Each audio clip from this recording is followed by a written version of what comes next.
What's up, everybody?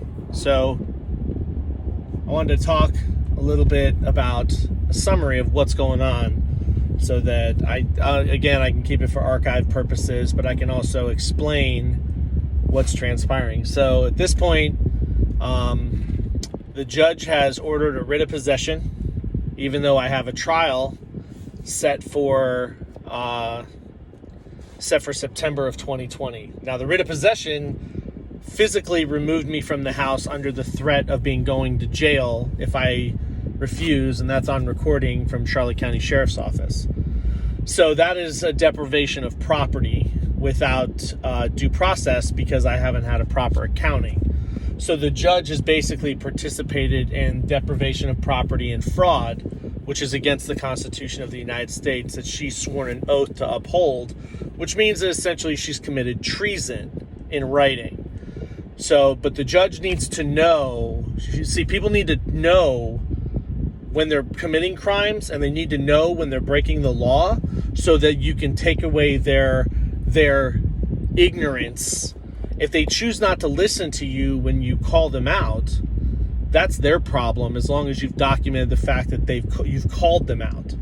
So it's a requirement in common law to petition or to at least notify the person, hey, listen, you're doing this and it's against the law and it's a crime. So the judge has been notified, the lawyers have been notified, and Amber Kraft's been notified. They're all aware of this. So I have this Judge Mary Evans, because it appears to be a retaliation that she's angry that I've called her out about her other crimes and other things that she's done. She's now executed a domestic violence accusation on me with no facts, just fabricated stories. Again, I have text messages to back that up. So this process is basically like an escalation process. They couldn't get me to get angry, and they couldn't get me to stop talking and comply with what they wanted. So at first, they were using words like threat. They were saying I was threatening them, right, to conjure up some idea of a physical fear that's theirs. So here's the difference between threats and warnings. A threat is to, and this is by law, a threat is to basically, I'm going to do something to you that would be illegal in retribution for your actions or because I want to. However, a warning is using words like, you're going to be held accountable for your transgressions because you've done this. I'm going to hold you accountable.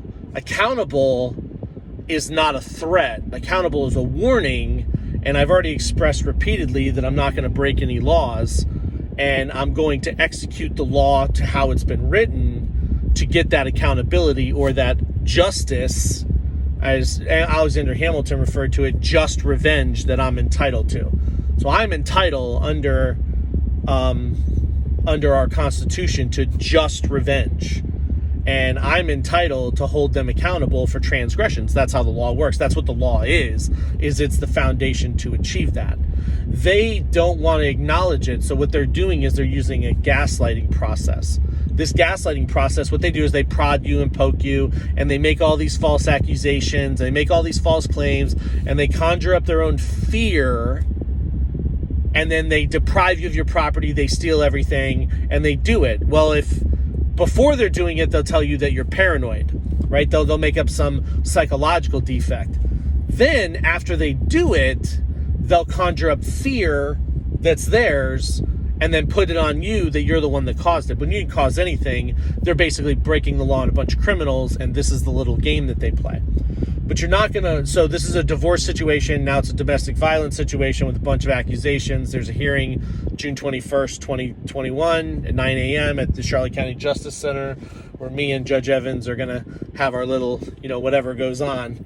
So unfortunately, her domestic violence, and the reason that Judge Evans is on this domestic violence accusation is even more fascinating because it's a new case number. It's a completely separate case, yet Judge Evans, who's had numerous complaints from me in writing and actually documented about crimes that she's committing, decided to put herself into another case instead of giving the preponderance of propriety and handing it to another judge. But based on the accusations that were made, another judge would not have given me a domestic violence claim. So this is retaliation. And Judge Evans has been just horrendous. I actually sat with an attorney yesterday, and her eyes were just blown. She couldn't believe the audio recordings. And she's like, what is she doing? You're not allowed to do that. Yes, I know. There's no law because Judge Evans is completely out of control. And apparently, from all the text messages I've been getting, they've dealt with Judge Evans, and the law swings to her whim. Whatever law, and she said it. If you ask her nicely, she'll apply the law. If you don't, she's just going to stick it to you if she don't like you. So that's how the law is working. So really, there is no law. There's only chaos.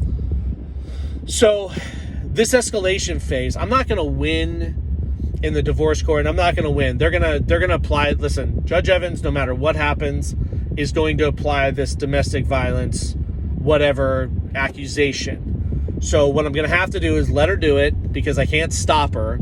And you can't stop them when they're doing this stuff, when they're escalating and they have power. You have to let them bury themselves in their own pile of crap. So she can do it. That's fine. What will happen after at some point is that a lawsuit will come out where Judge Evans gets deposed.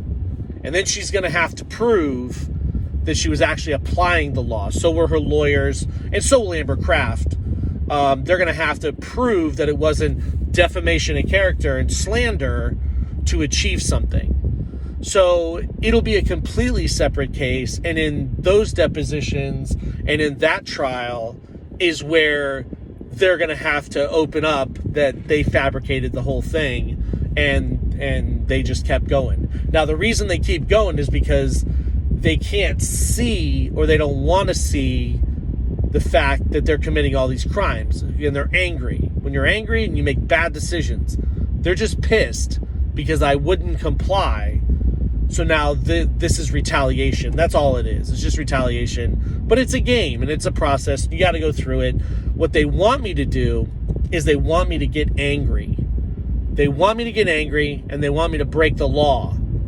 That's where they're frustrated is I haven't broken any laws and I haven't said anything illegal and I haven't worked anywhere outside the confines of law. So now it's just frustration because I'm not playing into their little game of gaslighting me and then getting me to do something, and then they get to point the finger going, see, he's crazy. Well, I'm the one with the doctor's report to say I'm not crazy, and you guys are breaking all kinds of laws, so I don't know who's crazy, but I don't label people as crazy. I just think they're broken or they're healed. So God bless you guys, and thanks for watching, and have fun. Bye.